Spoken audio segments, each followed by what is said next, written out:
महाराणा प्रताप का नाम आप इस कांग्रेस के राज में कहीं सुनते थे? इस महाराणा प्रताप को पहली बार जिंदा करने का काम किया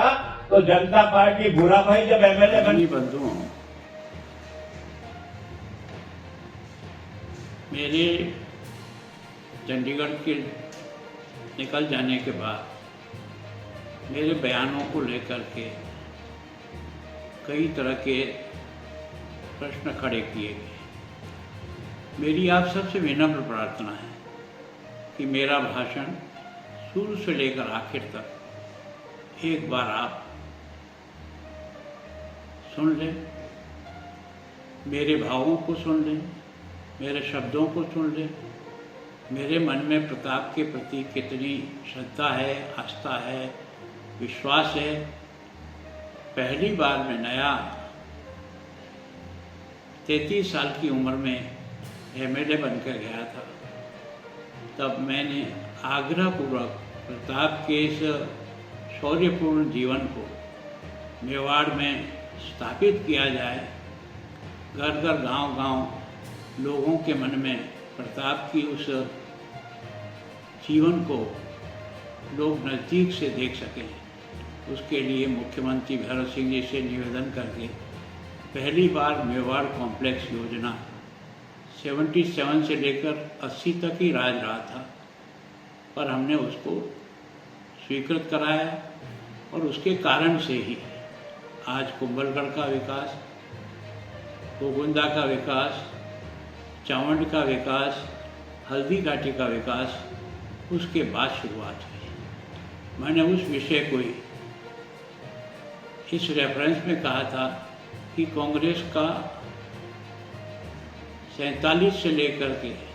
77 तक सरकारें रही, लेकिन प्रताप के जीवन को ऊंचाई पर ले जाने के लिए किसी भी प्रकार का काम नहीं हुआ। हमने पहली बार उसकी शुरुआत भी की, उसको निरंतर आगे बढ़ाया और अब की बार भी सरकार ने अपने बजट में प्रताप से संबंधित स्थानों को और विकसित करने के लिए 175 करोड़ रुपए की स्वीकृति दी है। मेरा कहने का भाव जो था कि हम लोगों ने प्रताप के उस शौर्यपूर्ण जीवन को जन जन तक पहुंचाने, आने वाले पर्यटक को भी प्रताप की गाथाओं से परिचित कराने के लिए ये सारे के सारे विकास प्रारंभ किए। ये विकास कांग्रेस भी कर सकती थी, इतना लंबा कालखंड रहने के समय में भी ये मेरा उसमें भाव था। मैंने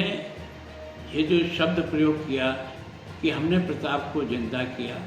इसके आगे और पीछे की बात को आप सुनिए कि कांग्रेस ने इस बारे में प्रताप के जीवन को जन सामान्य तक और दुनिया तक पहुंचाने के लिए जिस प्रकार की आज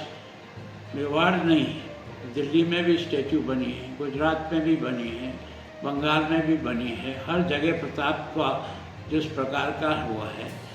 उसको बढ़ाने का प्रयत्न किया। मेरा ऐसा कोई भाव नहीं था। फिर भी अगर किसी को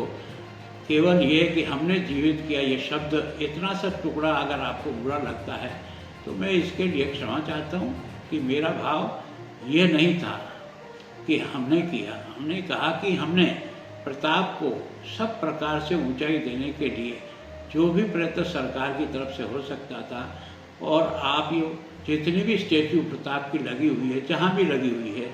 उसका समय नोट कर लें कि कब लगी है, किस साल में लगी है। गांव-गांव में प्रताप का ये जो मान और सम्मान है, ये हमारे उस अभियान को प्रारंभ करने के बाद में है या उससे पहले से है, तो थोड़ा सा मेरे भाव भी आपको ठीक लगेंगे। मेरा तो आपसे आग्रह है कि छोटी छोटी बातों पर प्रताप के प्रति मेरे मन में कितना सम्मान है। मैं इतने सालों से प्रताप जयंती पर जो कार्यक्रम नगर पालिका तो बाकी सबके सहयोग से, समाज के आप ही के समाज के सहयोग से जो कर रहे थे, कब शुरू किया, कब इसको हमने कहाँ तक ले जाने का प्रयत्न किया। अगर सम्मान नहीं होता तो क्या ये कार्यक्रम हम नगर परिषद के अपने बजट से और फंड से इस प्रकार के कार्यक्रमों का आगे बढ़ा सकते थे। मैं सोचता हूँ कि मेरा जो विषय है, मैं चाहता हूँ कि मेरा पूरा भाषण शुरू से लेकर आखिर तक सुनने के बाद फिर आप और कोई आपका सुझाव हो तो मुझे ज़रूर दो, मैं उसे स्वीकार करूँ।